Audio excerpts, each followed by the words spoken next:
Good morning student. आज हम आपका एक नया चैप्टर स्टार्ट करने जा रहे हैं जो एक पोएम है जिसका नाम है माय ट्री। ओके, तो इसमें एक बच्चा रहता है बेसिकली और वो उसको ट्री एक प्लांट करता है और ट्री प्लांट करता है तो वो उसमें कितने एफर्ट लगाता है, उसकी कितनी केयर करता है, उस ट्री को लेके वो थोड़ा इमोशनल रहता है। तो बहुत सारी बातें वो ट्री के बारे में बताता है, कैसे वो ट्री को मतलब ग्रो करता है, उसको बड़ा होने में कितना टाइम लगता है, फिर आखिर में आके वो ट्री को देखकर वो थोड़ा इमोशनल हो जाता है।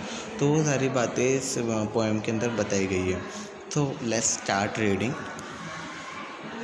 आई planted a tree once a few years ago. मैंने कुछ साल पहले एक ट्री लगाया था। It was tiny and thin but I knew it would grow. ये छोटा था और पतला था लेकिन मुझे अच्छे से पता था कि ये ग्रो हो जाएगा।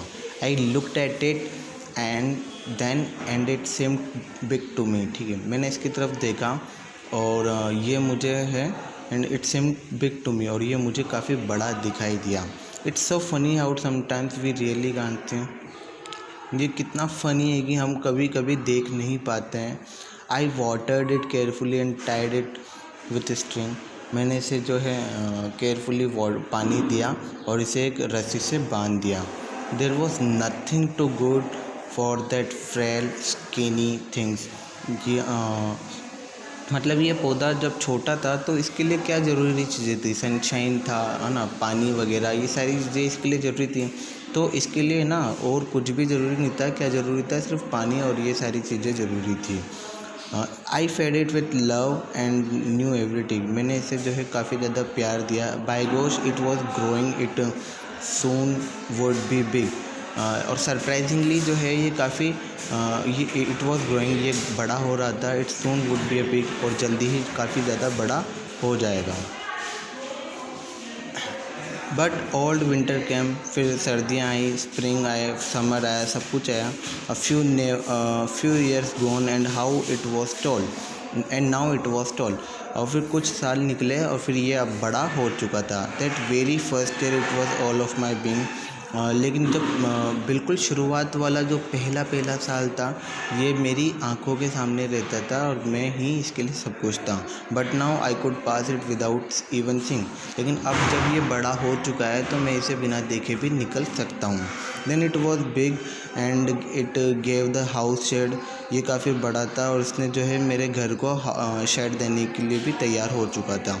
And in its low branches 100 kids played, और इसकी ब्रांचों के नीचे जो है सैकड़ों बच्चे अब खेलते हैं और खेल चुके हैं।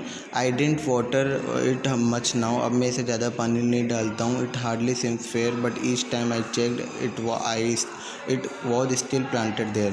मैं इसे अब पानी नहीं डालता हूँ लेकिन फिर भी ये अपनी जगह पर जो है खड़ा रहता है।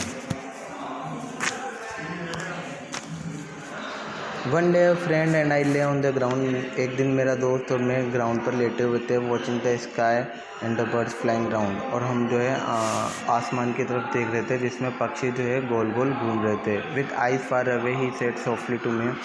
और वो देखते हुए मुझसे बोला, I would give all that I have for that beautiful tree. मेरे पास जो है मैं इस ट्री के लिए सब कुछ दे दूँगा। लेटे लेटे वो दोनों लेटे हुए थे, पक्षी देख रहे थे और फिर उसमें से एक फ्रेंड जो है पक्षियों को देखते हुए बोला कि मेरे पास जो है वो मैं इस ट्री को सब कुछ दे दूँगा।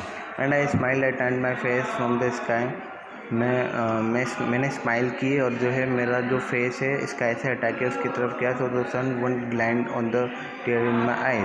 तो मतलब जो है ये सब मतलब वो ट्री को देखते हुए जो है उसकी आंखों में आंसू आ गए थे, और वो जो आंसू है वो काफ़ी ज़्यादा चमक रहे थे सन की शाइन से। तो उसने जो है अपना फेस घुमा लिया। And I thought of planting the care and the sweat and realise how easy it is to forget. और उसको सारी बातें याद आने लगी, जैसे कैसे कैसे उसने उस ट्री को बड़ा किया है। क्योंकि आप किसी को भी बड़ा करते हो तो उसमें काफ़ी ज़्यादा मतलब एफ़र्ट लगाने पड़ते हैं। तो वो काफ़ी ज़्यादा इमोशनल हो गया था उसको देख के। यू आर राइट, तुम सही हो, आई सेड। मैंने कहा, इट्स अ परफेक्ट ट्री। ये एक परफेक्ट ट्री है। On that I guess we both can agree. और इस चीज़ पर हम दोनों एग्री कर सकते हैं। And I close my eyes and offered my prayer to never forget that the tree is always there. और जो है मैंने अपनी आंखें बंद करी और भगवान से प्रार्थना करी कि ये जो पेड़ है हमेशा यहीं बना रहना चाहिए। आई नर्चर इट, मैं इसका ध्यान रखूँगा, इसे नर्चर करूँगा। आई ट्रिम इट, मैं इसे ट्रिम करूँगा। And give it to my love, और मैं इसे अब मेरा सारा प्रेम दूँगा। While God sends the sun and the rain from above and then I can rest while it shade keeps me cool. जब भगवान जो है बारिश भेजता है, सन की शाइन भेजता है ऊपर से, and then I can rest while its shade keeps me cool. और फिर लास्ट में जो है मैं इसकी ब्रांचेस के नीचे लेट सकता हूँ, क्योंकि इसकी ब्रांचेस जो है, इसकी ब्रांचेस के नीचे ठंडी ठंडी हवा आती है, जो इसे मुझे क्या रखती है, कूल रखती है। And never again be a dull selfish fool, और मैं कभी भी मूर्ख नहीं बनूँगा। ठीक है, थैंक यू सो मच। ये चैप्टर आपका ख़त्म होता है। अब इसके क्वेश्चन आंसर जो है PDF में आपको भेज दिए जाएंगे।